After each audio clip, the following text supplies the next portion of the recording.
Hey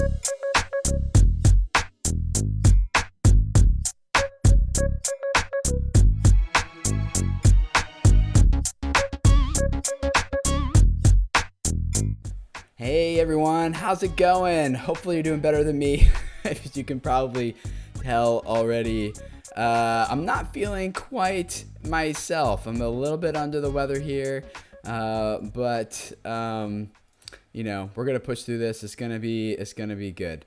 So I am really excited to talk with you guys today about this topic because this is something that a lot of creators struggle with as far as like their video production schedule and keeping things going on time, serving their viewers the best that they can. And I'm going to introduce you to a new guest that we're going to be having here for the next 7 weeks. His name's Scott. NerdSync is his channel. It's linked up below. You guys are going to love him. People making fun of me in the chat already. Yeah. Well, thank you guys. This is good. This will be good. So if this is your first time here, Video Entrepreneurs, this show we do for the next 7 Wednesday nights, starting at 10 p.m. Eastern time.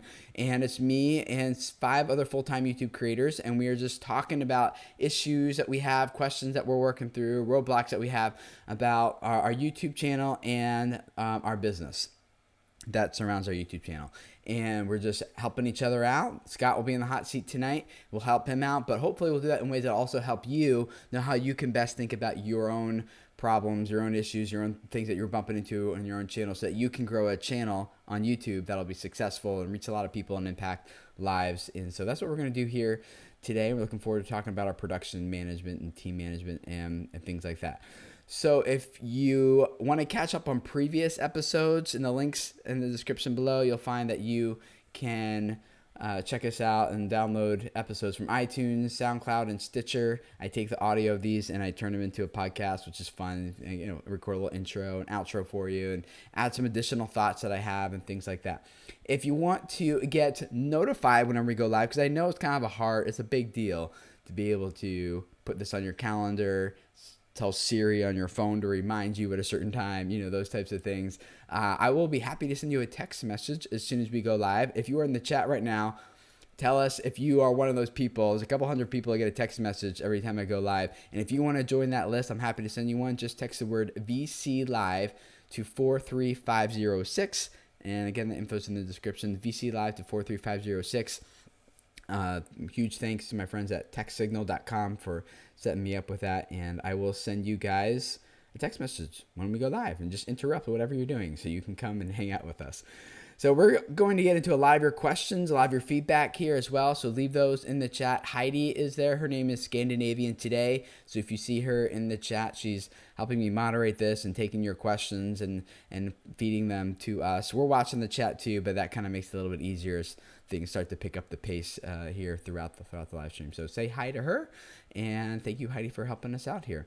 Before we jump in and I introduce you to Scott, I want to give a huge thanks to this episode's sponsor. It's Famebit.com. A few weeks ago, I shared with you guys how you can use Famebit to browse like a marketplace of brand deals of companies who are looking for creators like you to sponsor their products and talk about their stuff on your YouTube channels, your Facebook page, or Instagram, or Twitter. That, you know, they have a whole list of different any social platform that they want to sponsor, and you can log in and simply just browse that marketplace. You can do it on their website, which is what I showed you last time. But if you're like me, maybe you prefer to check in while you're on the go on your phone and see what brand deals are available while you're just you got a few extra minutes here and there. And also maybe jump in and reply to like a deal you're working on, a proposal you submitted, and you want to just kind of respond. So we're going to see how this is going to work. I got my phone here. Oh, look, I got my own notification that I'm live streaming now. So we're going to see how this works. Let me see if I can switch to my phone here for you guys and show you what it looks like. Hopefully you can see my iPhone screen. I'm just going to open up this Famebit app, and it should automatically log me in.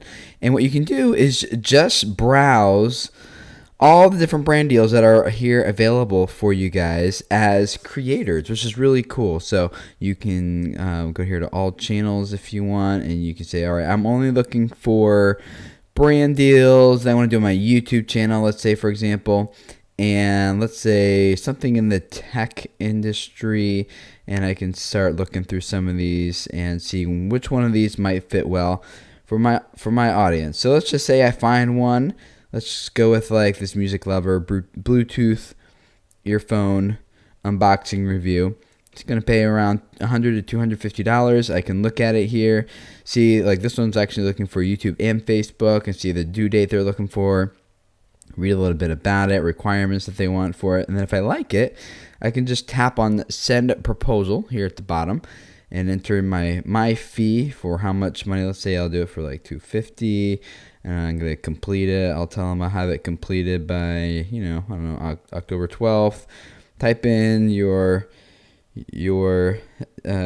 details here for like what you think, like this is basically your pitch for this gig. So you're going to type in on your phone like your idea for the video, why you think it's a good product for your audience, for your channel, why they'll love it, how you can integrate into your videos, those types of things. You can set an expiration date, like, hey, you got to accept it by this date, and if not, it's not going to work. And then you can, at the bottom, click on submit proposal. I haven't submitted enough text here yet, but that's it. And you go back to details if you need to while you're typing in your proposal.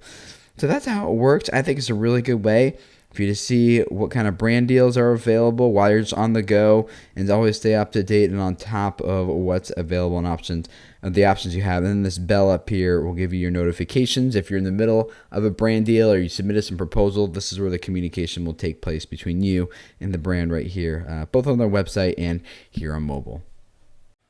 Sweet. It looks like that worked. I love it when it works. So Famebit is open to anyone who has 5,000 YouTube subscribers or more. So if that's you, there's a link in the description of this video. You can go click it and go check them out and sign up.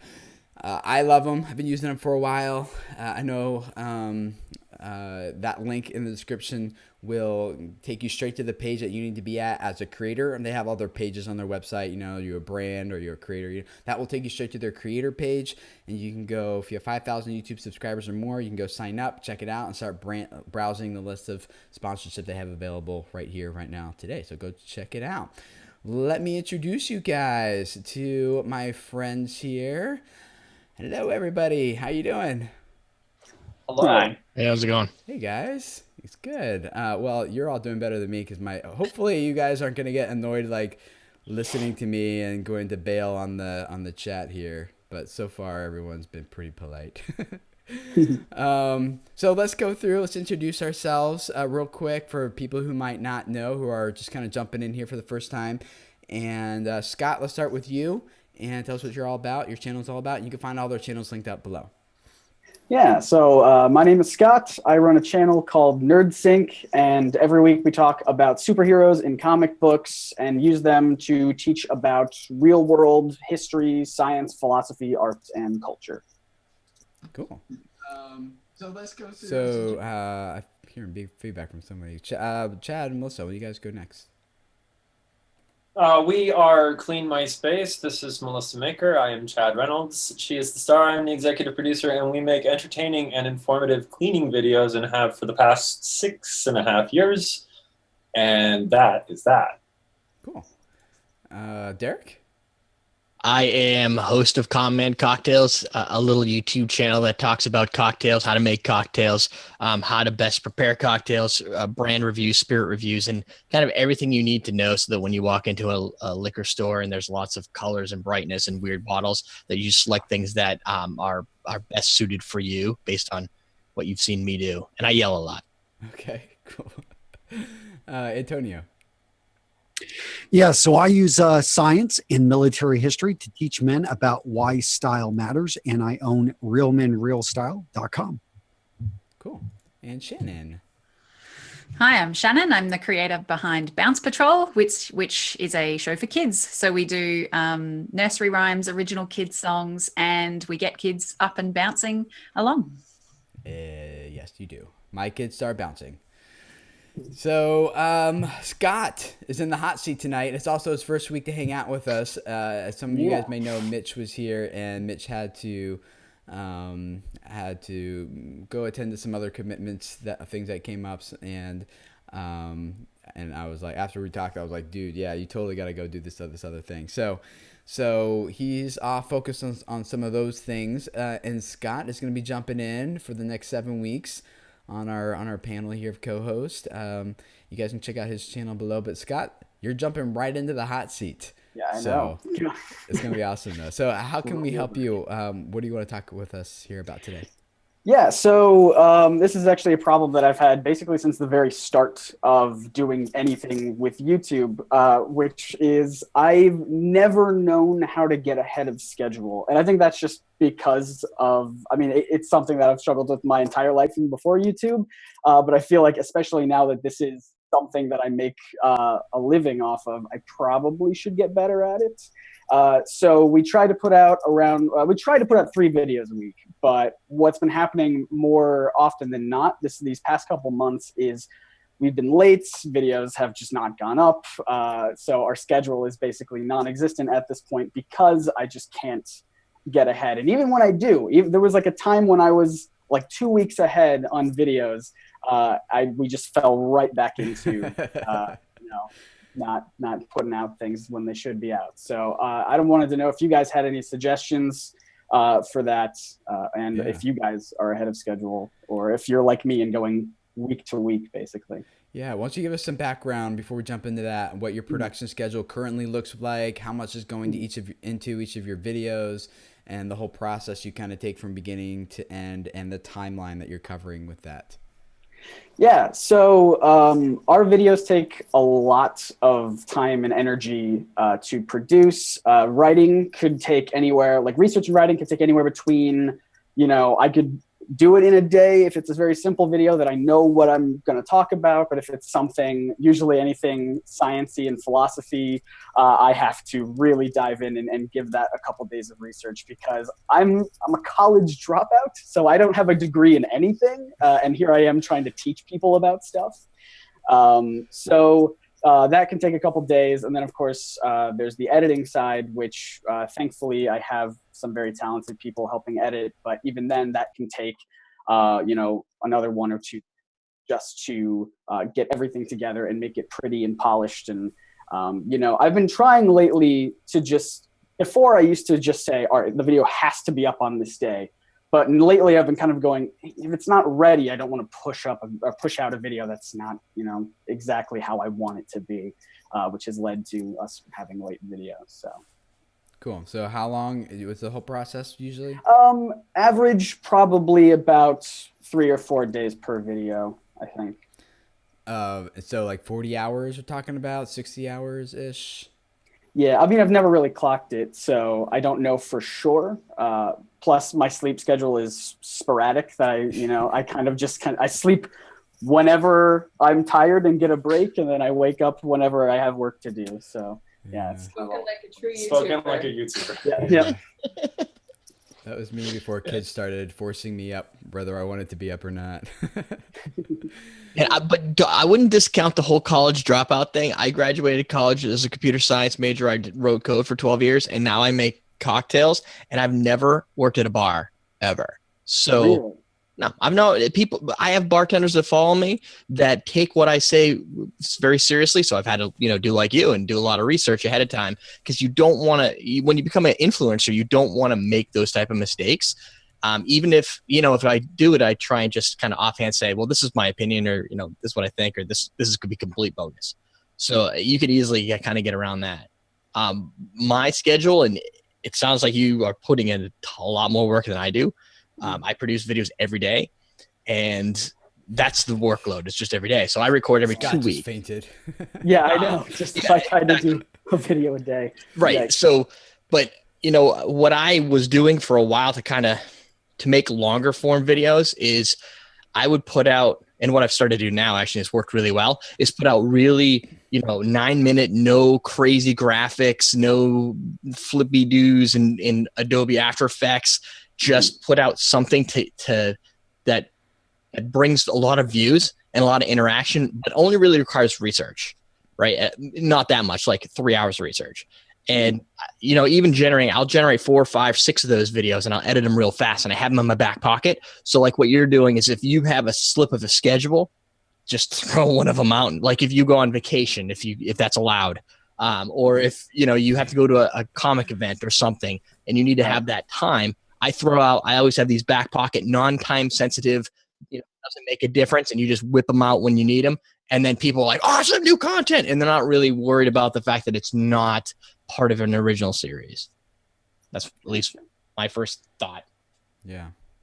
That as well. We film extra content and we just upload it. And then if we're sort of in a pinch, we can always just title it, throw some info in the description box, launch it. And it's given us the flexibility to go on vacation or have a sick day or something like that. And the other thing that we do too is like, I mean, there's a lot, and Chad will get into it as well, but we have a production meeting every Tuesday before we film, where we sit down.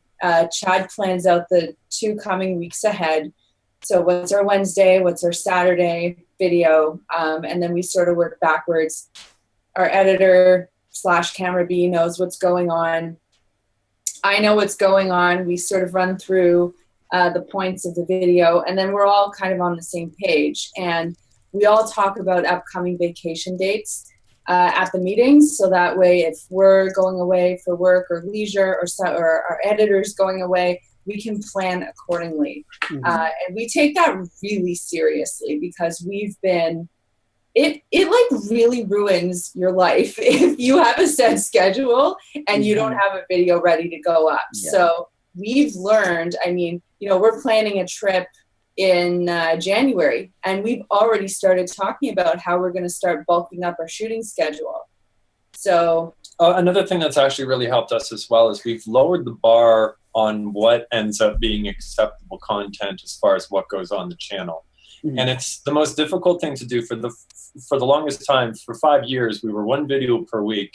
And the Saturday video was so important to us. And we put so much time and research and energy into creating the 1 video that we started to drink our own Kool-Aid and think that we could do nothing other than exactly this and just produce this because this is what people want. So one of my questions to you, Scott, would be, have you ever tried just throwing some stuff against the wall and actually trying to maybe bring another series in or bring some other video content in, which is a little bit more of a lower hanging fruit, if you will?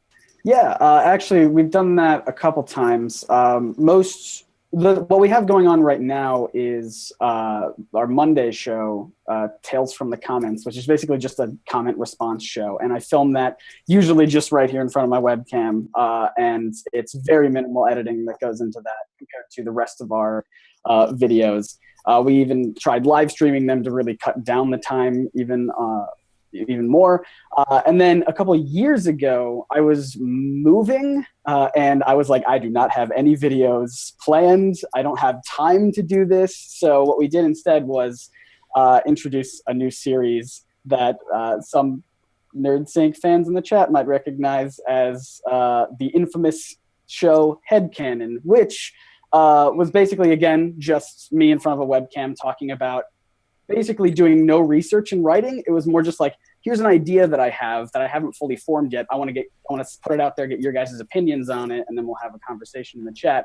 And some of them did really, really well, but they are just almost unanimously hated by everybody because of how different it was at that time from going from our super polished videos to just me in front of a webcam. That one had no editing whatsoever even. That was just, you know, 1 take, go.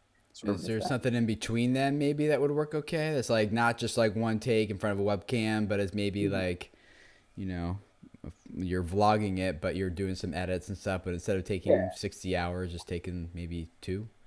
Yeah, that's kind of the Tales from the Comments show that we have going on Mondays. Okay. Kind of in between there. Now, do you have to have, I mean, you're saying you're slipping your schedule. Is it possible to just kind of change your, I mean, I know you said you were a procrastinator before the show, but is there a way to make it so that, like, let's say, you know, it's going to take you a week and a half but it really, that's like full bore. You sleep 3 hours and you try and get it done.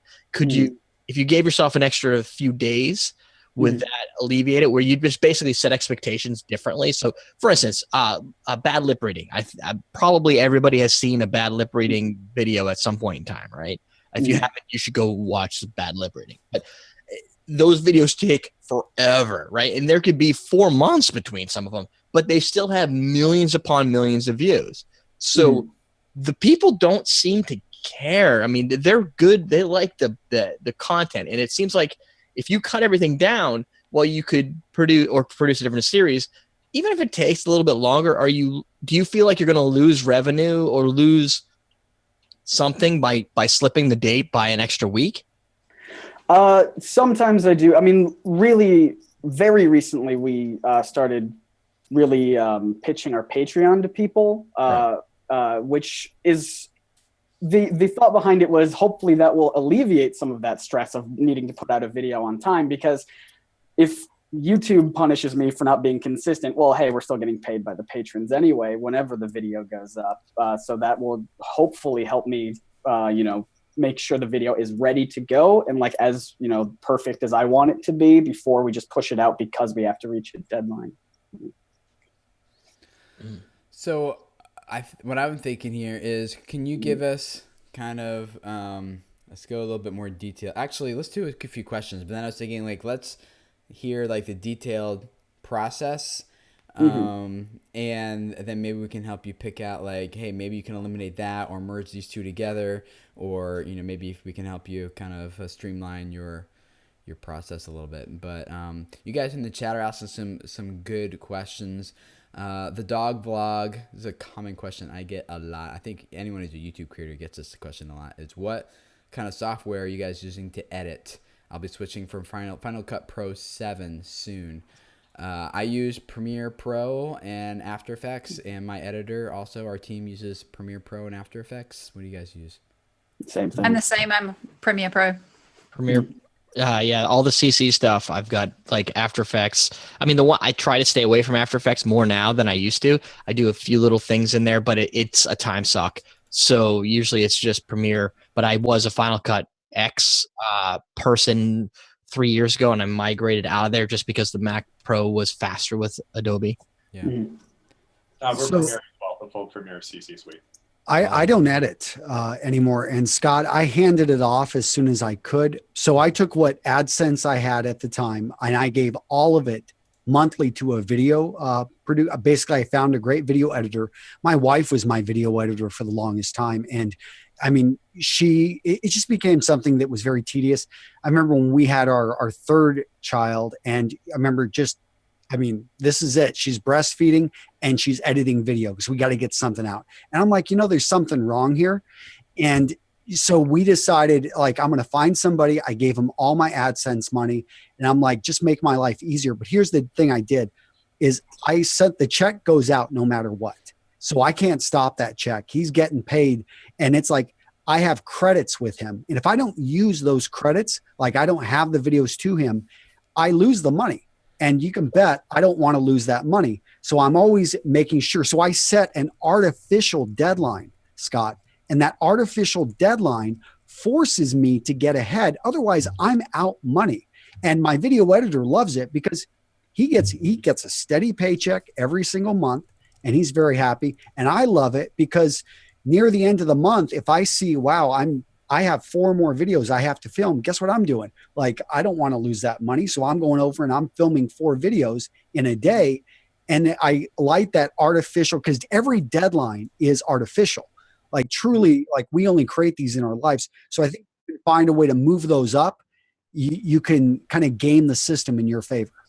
Yeah, that's really interesting. I have deadlines on my channel as well in terms of when something moves from one phase to the other. So, on my channel, something's in the songwriting phase, and then something's in the recording phase, and then something's in the pre-production phase. And the baton sort of passes from one section to another. And because I plan so far out for my production schedule, I have deadlines for when something needs to be, the songwriting needs to be finished, and I have a deadline for when the recording needs to be finished, and I have it, and all of that's to hit. This is coming out in February, so all backtracking to these deadlines can kind of help as well. So if you have a similar sort of process where things go through set phases, trying to set deadlines throughout the process as well, as opposed to just the hard deadline at the end. Because what I find is then a lot of stuff gets sort of moved further and further up towards where the hard deadline is. Even if you've missed 3 important ones earlier, you kind of need to know what we're not going to hit that ultimate deadline anymore because, the songwriting was a month late or something like that. Yeah, that makes a lot of sense. I would say, like, with our team, we treat our show like live television. Like, I've done a lot of live TV, and you just have to go with it. You're on at 8:20, you better be there, your stuff better be laid out. And it's the same with us. When we, on Tuesday after we film, Lucas, our editor, knows, okay, Wednesday by whatever, 5 o'clock, I need to have that video in Chad's hands so he can launch it. Chad knows the hour that he has to launch it, and he preps everything ahead of time. And the same thing goes for Saturday. I mean, I've built my entire schedule around filming as well. Like, what we had to do, because it was sheer insanity before we put a firm schedule in place. We just had to treat this like it was our number one priority. Filming, editing, and launching videos. That is what our week is around. Our family knows it. Our friends know it. Like, that's our business. That's our life. Yeah. And everybody along and everybody at each step of the way knows the deadlines. And that's an excellent point that Shannon brought up, which is each piece, you need to know where you're starting to leak extra time or whatever, where your resources are. You're putting too much time into the research stage or too much time into the editing stage, then, if your deadlines are constantly being pushed back, it's not because you're not getting videos out in time. Maybe it's because you're, spending too much time editing or spending too much time on the Which is something that we actually went through. Which is exactly something what we went through. And it ended up spending so much time on the research and the prep stage. By the time we ended up getting to the video, we had to rush all of the rest to get it to that final deadline. So Tim brings up a good point about sharing some of the challenges in your process to see where you can streamline them, because that was the research and the editing. Like, he was obsessing over the editing, and we would research like crazy. And I mean, we were able to sort of whittle it down to a really, really tight process. And that's been, or process, sorry, American friends. Everybody makes fun of me for that one. But we've been able to whittle it down, and it's worked so much better for us. But having that system is critical. Yeah. And it helps having the accountability too of other people in your team who know where those deadlines are. Like, for example, I have a filming shoot tonight with the cast, right? Like, I need to do the shot list because they're going to be there and they're like, what are we filming, Shannon? So if you have certain points, deadlines along the way in your process where someone else, you've said to someone, I'm going to have this to you by such and such a date for your video editor, or for someone who's doing just proofreads on your script or something like that. If there's another person saying, didn't you say you were going to have that to me on Tuesday? Then you kind of can feel a bit of artificial pressure as well. If you're the kind of person who, if you're the only person who knows about the deadline, sometimes you'll skip it because you're not a hard taskmaster on yourself. But if you get other people involved in knowing when those deadlines are, then you start to feel the accountability to meet them as well. Yeah, that's actually really interesting, because we were supposed to have a video. We have different shows on our channel that are hosted and written by different people, and we were supposed to have a video up last Friday. That was like a big tentpole thing because the Netflix show Luke Cage came out. We were making the Luke Cage video, and because that show wasn't written, or I basically had nothing to do with it other than kind of like an executive producer type role. When it was late, even though it was written and shot and edited, I'm pretty sure it's done, we just couldn't put it up because it missed the deadline. And I'm almost wondering if it's almost a double standard to have that deadline for somebody else, but not put that deadline on myself as well, to be like, to tell my editor, hey, if I don't give you the footage by this date, don't edit the video. I'm late, like, just put something on that so I feel a little bit more pressure behind it. Yeah. The people in chat are asking a lot of good questions. I want to hear your whole process too, and see if we can help you narrow down. The one thought I'll share real quick though is that It also, you need to have people on your team who uphold deadlines too. So it doesn't really work if you uphold the deadline, but your editor is like either always like 12 hours after the deadline.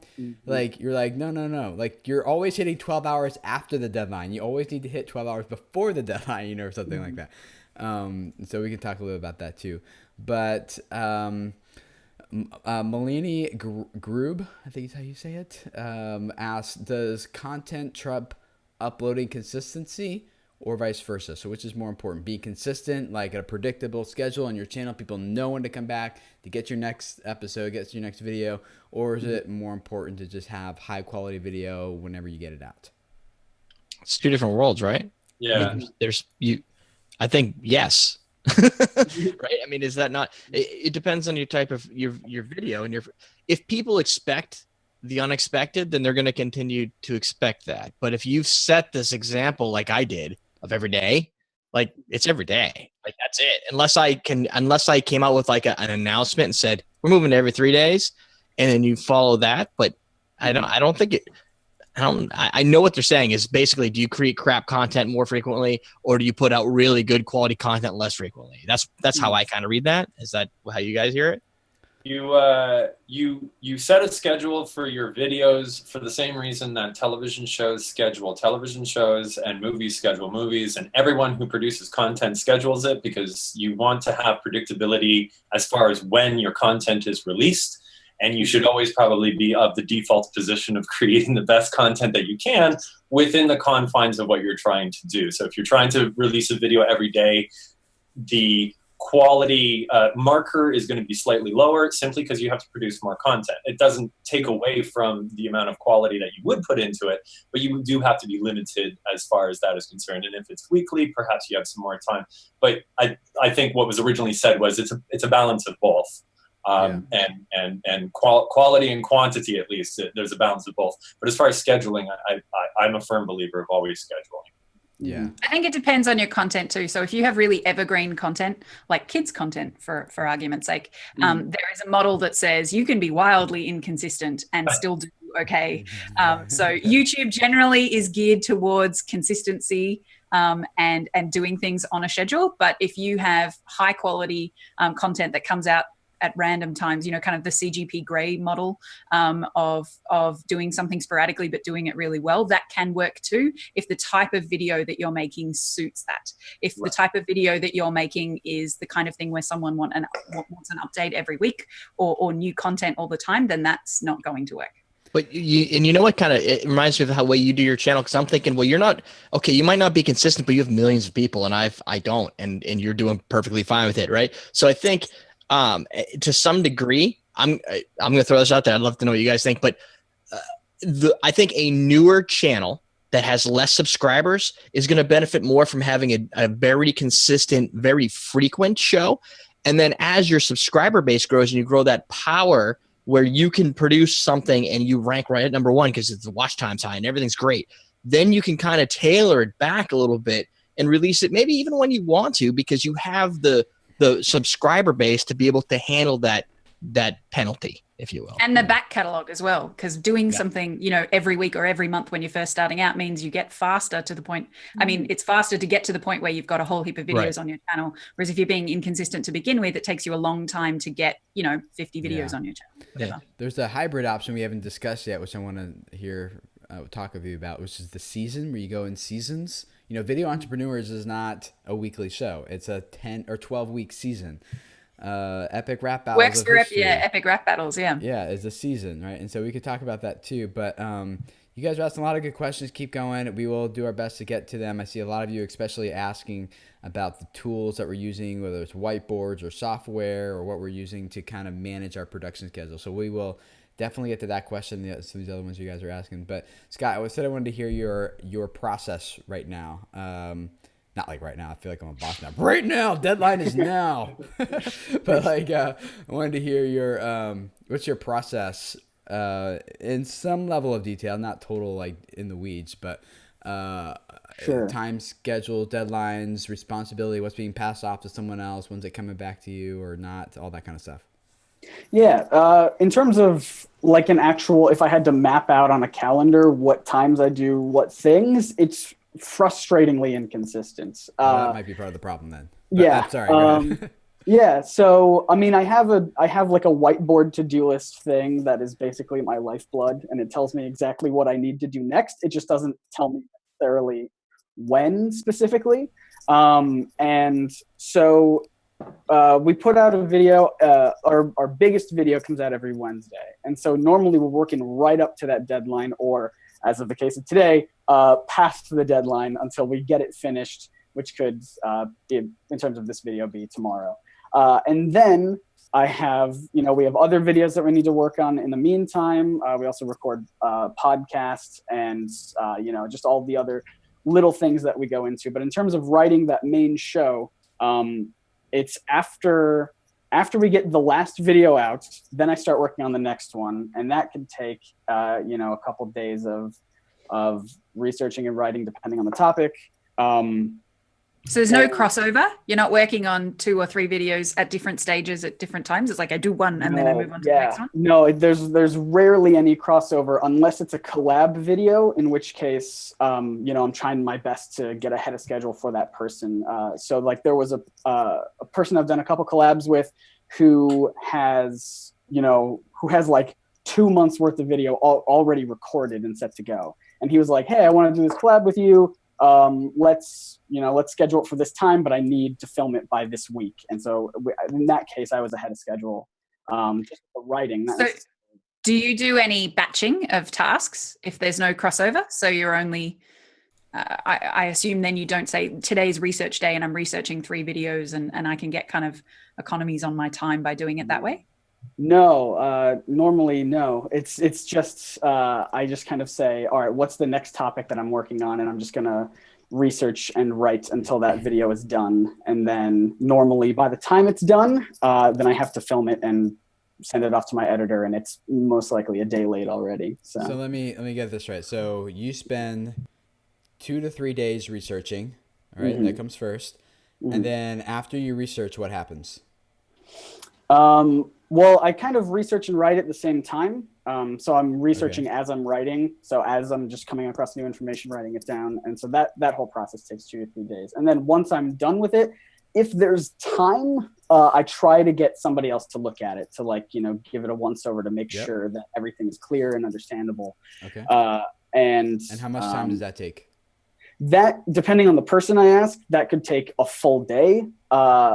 Because some people I use are very slow and methodical about it, or it could take like an hour or 2. So. Okay, so then what comes after the review, the quick draft? What happens after that?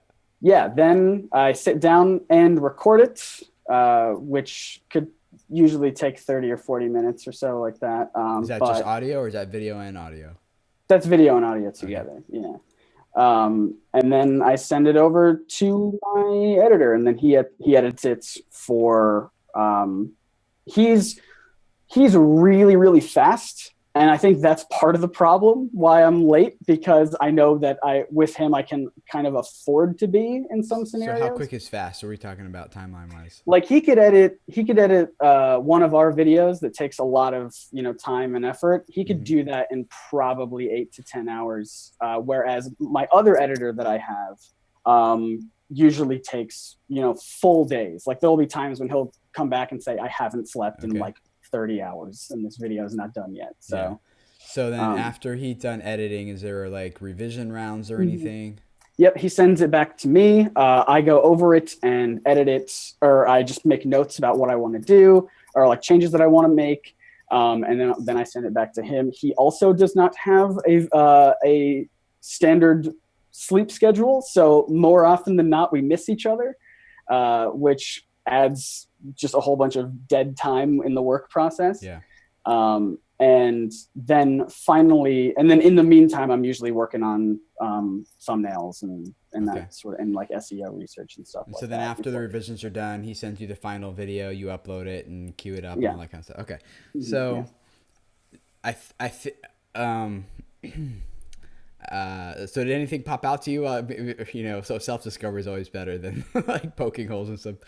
So I was in the hot seat last week and they grilled me. So, Okay. Can I have a grill? Can I grill for a second?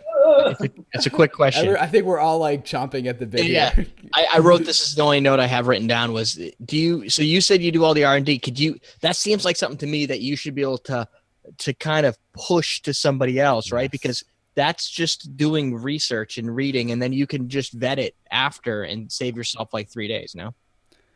Or is that your fun part? It's kind of my fun part, Okay. but yeah, I mean, no, it's something that we've definitely tried in the past.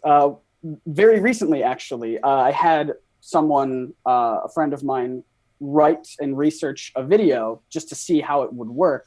And what ended up happening is I went, this is really good. I'm going to write the whole thing by myself anyway, because it just wasn't the way that I wanted to present it. And it wasn't my voice. And I don't know. So it was tough. Go ahead, Chad and Melissa. You guys are both jumping up and down. You were jumping up. Okay. So I've been self-employed for 10 years, and it is like the coolest thing. Do whatever you want, and it's the most terrifying thing because you can do whatever you want, and really your time means so much. And when I started to see success and economies of scale in the cleaning service business, apart from our video stuff, was when I started to create a schedule for what I was doing every day of the week. And when I was hearing, or even hours, just like blocking time. And when I was hearing you chat, I was thinking, this guy needs a good schedule. It's kind of like cleaning. Sorry to bring it up, guys, but it's kind of like, plug your channel while you're at it. If you never schedule in time to clean your toilet, you're never going to clean your toilet. So it's kind of, when people say, Melissa, how do you get everything done? Like, it's a matter of looking, okay, between 9 and 10 o'clock, I'm scheduling this in. And I think the missing link for you is just that workflow and plugging it into your calendar and then saying Monday between 9 and 12, I'm researching. Then between 1 and 4, I'm writing. And as Shannon said earlier, find ways that you can batch tasks together. So maybe you're researching all 3 of your videos. So you give each video an hour. And then I think when you get more granular with your scheduling, it just forces you to be more productive. And it feels overwhelming, but think about how overwhelmed you are right now. And once you actually get a schedule in place, the weight will come off your shoulders. You can do nothing but alleviate. And it is so much easier at that point to hire out and say, I need you to do this very specific task. Find people who are experts in that particular area. So it's not this big nebulous thing that you feel so overwhelmed about, but it's actually a very precise thing that you can seek the exact help that you need for. And then I think your production values will improve. I think your life will improve. And I think just the quality and the consistency of your content will feel much more manageable. My question was going to be, Tim was walking us all through kind of so as soon as a video gets launched, is it just on to the next one? I mean, not immediately, because we do have a comment response show. So a lot of time goes into trying to manage comments. So more so, I guess what I was getting at, is there any time where you're not doing something which is, because it was a bit of a telling point earlier where you're like, I sleep when I can and this, that, and the other. One of the issues that I started running into personally was every single waking moment of my life was dedicated to doing this. And I was making excuses as to if I wasn't working on this, I would find something to do. And I was intentionally putting this time. And now I find that when you schedule your time, and especially when you schedule time which isn't this into your schedule, it makes doing this a lot easier, because then you do actually have a bit of break from it and you avoid the burnout and all of the rest. You have to schedule a day off. That's something I've only started doing in the last couple of... It sounds really weird, but if you're a self-employed YouTuber, it's like, what am I doing today? I'm working today. I'm sure that's all of us is all of the time we're working. But so you have to say, hey, Wednesdays, I'm not going to do any work, and try and stick to it. It's hard. I'm not... Saturday's a good time off. You get to spend it with the kids, but that doesn't mean I'm not Snapchatting. I'm still, there's still things I'm, you're doing in your head, and you're still planning it, but at least there's no way to stop that. I don't know if any of you guys could just shut your brain off and you're like, not thinking of something. Like if I watch YouTube, I'm still thinking about, hey, maybe I could do a shot like it's always on, but you don't always have to be 100% into it, I think. So I agree with everything what Chad and Melissa just said is exactly pretty much what I was going to say. They said it better though, which is great. The only thing I would add is, and so for those of you who are in the chat who are like, or listening to the podcast later, you're like, well, that's great for those guys. They have a team they can outsource things to. They have things. I'm a one-man band. I'm a one-man show. So what do? The exact same thing. You schedule your time. You set the deadlines for every step of the process for yourself, and you do the entire process yourself. Now, if you're like Scott or me or some of us here who have a team, I would say, Scott, I think the other thing you need to do is to remove yourself from the process as much as possible. And that's what all these people here in this group told me last week, because I'm the bottleneck in my own business. And so they push on me. And that, for me, that's not just the editing process, but that's my email. You guys would be proud of me, by the way. I handed over my email, and I also have systems. This is what I was going to say to you, Scott, is this past week, one of my main goals was to put a system in process that would make it so my editor and I no longer have to do any reviews or revisions. So that it's like, as soon as I shoot the footage, it goes to Dropbox, it syncs to her computer, and I don't ever have to see I'm not involved with the video again until after it's published live, and I can go back and watch it a week or two after if it's been published if I want to. And so you need to think about those systems. A really good book that was helpful for me years ago, and I'm going back again to now, it's called E-Myth, and it's called Why. I was just going to recommend it. Yeah. See, we're same wavelength right here. Me, Chad, and Melissa. It's about why most small businesses fail and what you can do about it, and most of it applies directly to YouTube channels. It's why you can go to McDonald's and get the exact same consistent experience in any McDonald's you go into. It's not dependent on who the employees are, the location. It's the system is you put the burger, you flip it on this side for like 1 minute and 25 seconds, and then you flip it over to this side, and then the fries, it's just a system. And so that's what I'm working with on my editor, so I can remove myself from the process. I get to do the part I like to do, which is the research and the shooting, but after that, the goal is to get to be completely hands off. And then I think once you figure out that system, then you can start you could do research a new video every day of the week, because you're not checking in again at that point. Someone else is doing everything else.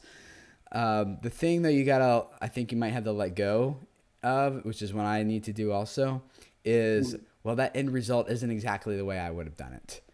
And you're you're right. That's because you didn't do it. And that doesn't necessarily make it a better video or a lesser video or anything because you didn't do it. It just means it's a different video. Well, now you already have a system that makes you make choices in how you deliver content. You just don't know what it is yet. So you have to pay attention to, why did I choose this over that? Why do I like this better than that? And be able to explain it in a step-by-step checklist process that you can give to an editor or to a story writer, whoever it is, to be able to follow that and get to at least 80, 90% of what it would be like if you did it. And the rest of the 10%, you'd be like, you know what? It's okay. It's still a good video, and my audience probably isn't going to notice. The only one that notices is me. That might be different. So yeah, that's interesting. We do have, because I have a couple editors, we have a style guide that we set up, like a Google Doc that lists all of the things that hopefully we could hand it to a new editor and say, this is all the information that you need to know. But we do treat it as just a guide and not strict rules, because I tend to let the editors kind of let their own style come out as yeah, you can let them do that to some extent. Yeah. But there has to be consistency too. And for those of you guys in the chat, yeah, it's E-Myth Revisited. That's the one I meant to say. Yeah, is the one And for people in the chat who might not have a team, that advice I think is very applicable when you're starting out as well, to treat yourself as wearing different hats and moving between those things as well. Yeah. So let's talk about the tools. People are still asking about tools that we're using to keep track of our schedules, whiteboard, software. I have an entire video on my channel. I don't have that link below, but if you search for the Video Creators channel for how to work with a human editor, that goes into my exact process that I use. And then also there's one on there Oh yeah, that'll tell you our process anyway. And the main tool we use is Trello, which is free. You can check it out. They do have paid plans. I do have a paid plan, but the free plan I just upgraded about like a couple months ago. So what do you guys, would you usually recommend to help people? Google Calendar also is a good one. I use Trello as well. Trello. Yeah. Trello and Slack, because I have a big enough team and we're spread throughout the entire world, all in lots of different countries. So Slack helps us get all into one place. Yeah. I use lots of different tools when I'm communicating with people who are also working on the video. When it comes to managing my schedule, I've tried lots of different things for that. But now in terms of the big picture stuff, which I can see Brain Candy TV asked how I manage the sort of 6-month production schedule. That's old-fashioned notepad and paper, because I can check in with it. You know, I've got 7 months kind of spanned out, just really rough what's coming out that month. And then as each new month rolls over, like it's the first week of October right now, so I'm checking in with what I'm supposed to be working on for sort of March next year, and just making sure that stuff has now entered the first kind of phase of our production process. Paper? Use this thing called paper? With pencils and stuff? Yeah, I tried so many other things first. And then it just doesn't sync right. And then you're on the other device and then I gave up. Paper works great. That you can get a pen for this and you can draw on this. And then it's just. I've got one. And I don't know. It's the tactility of it. Yeah. No, I scribble all over things and change my mind. We use a program called Basecamp. A website. It's you explain it. Just a collaborative project management, and it's difficult. I don't know if there's any piece of software which makes it easy for 6 or 10 or however many people to remotely work on a project. Basecamp we found is pretty good so far, but for the most part, we also still heavily rely upon the meetings, telephone calls, email. You'd like to think that it's like, oh, there's this one solution which da-da-da-da. But unfortunately, it's just not that easy as far as we're. And we also throw ideas. That's a whiteboard back there with all kinds of ideas. So everything starts here, and then it moves into a hopper, which is like it graduates from this whiteboard into a hopper of about 20 videos, which are good. People have been asking by about hopper. Do you mean like ideas.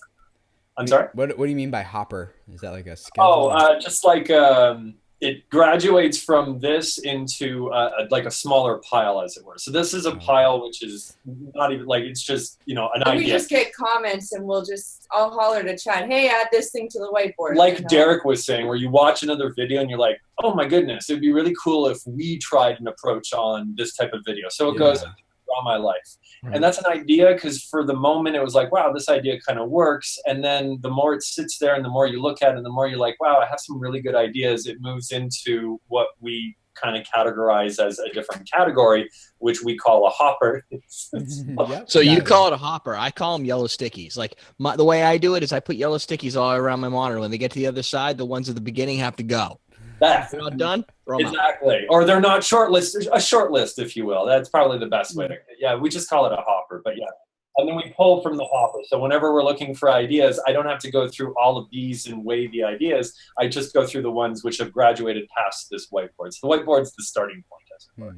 I do the same thing, but in Evernote. That's interesting how we do the same thing with different tools. That should I do the same thing about my notebook. There's one page that has scribbles everywhere, and there's a page where it's organized. And when a new month starts up, it's like, go to the scribble page and pick one and put it on the proper page. Let's talk about the seasons thing. I think that's an idea that might be worth discussing with Scott.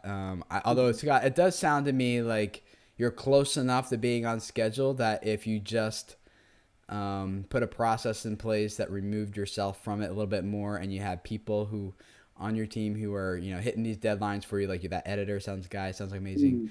It sounds like you could easily hit a schedule with some of these. But that aside, have you thought about doing like a season of something instead, and then like just kind of promoting the season, kind of like epic rap battles?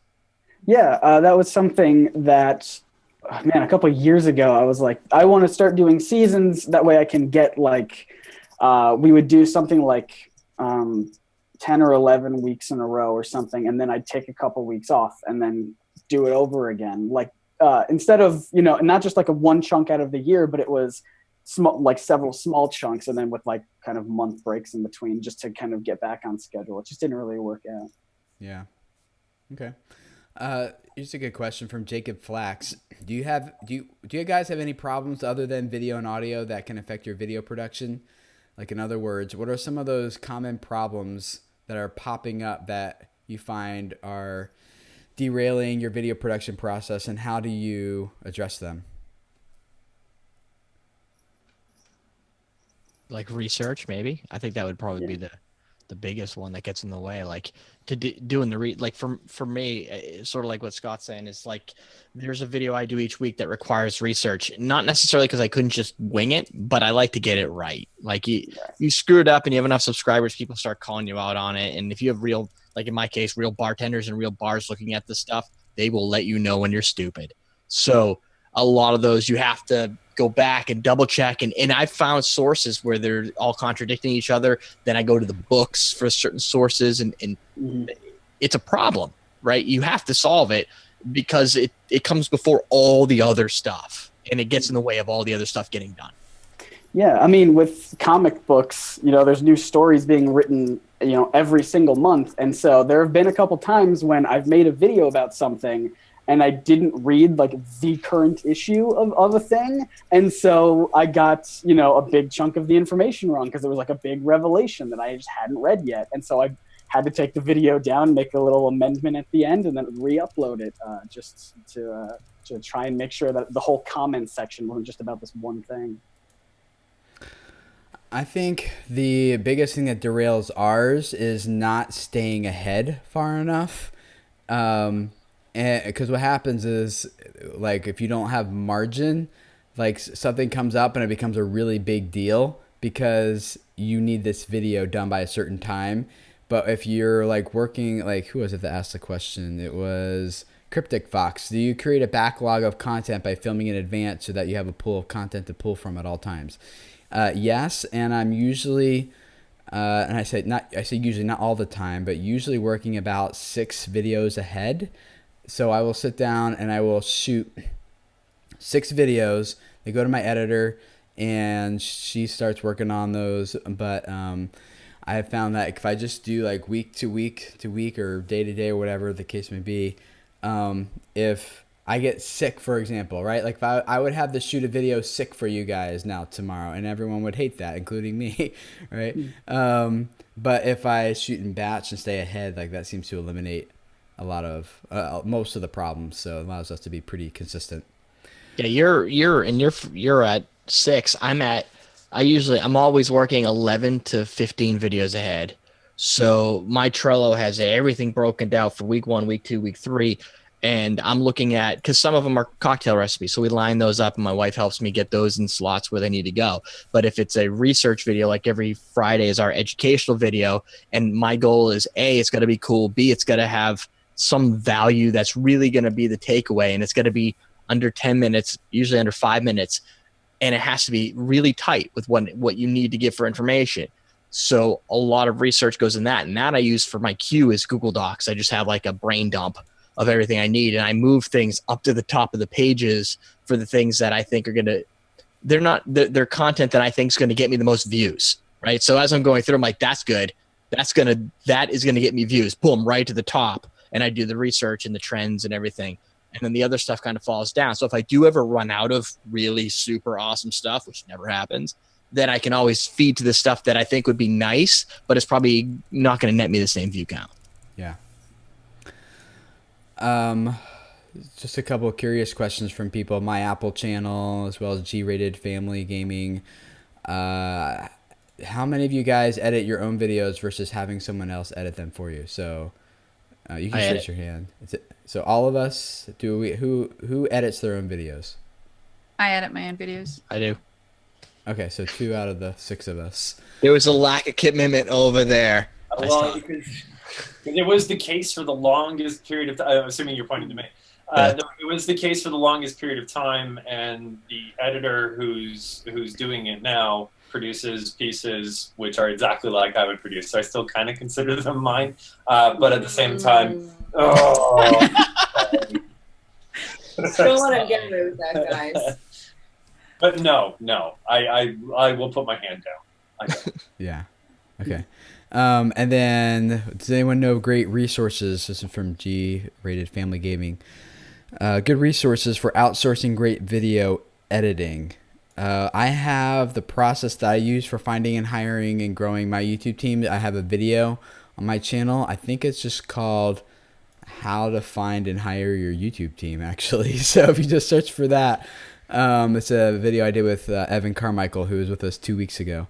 And so we talk more about that in that video, about how to get started with that type of thing. Anyone else have any input into that question? Nope. Okay. Let's see here. A lot of these we've kind of covered here. So how do you work? Do any of you guys live stream on your channel? Yes. So every 2 weeks. thejoyousfamily.com. Ooh, I like how your name is a plug also.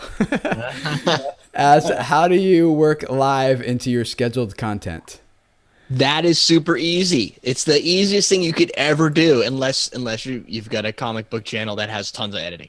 I do everything live. So I do 10 episodes at a time.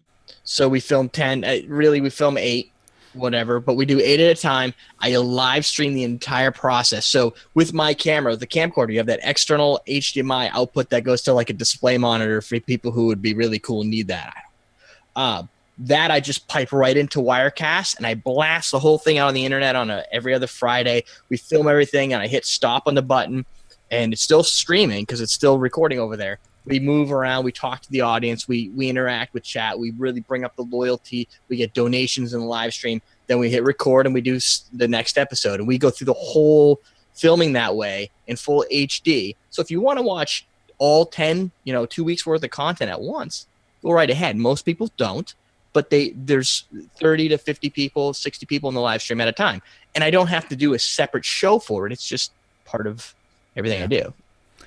I just integrate it usually in seasons because, like, honestly, and I think hopefully as you guys understand this, like, it's also going to sound like I'm whining now that I think about it, but I totally don't mean it this way, is that live means you have to be at a certain place at a certain time.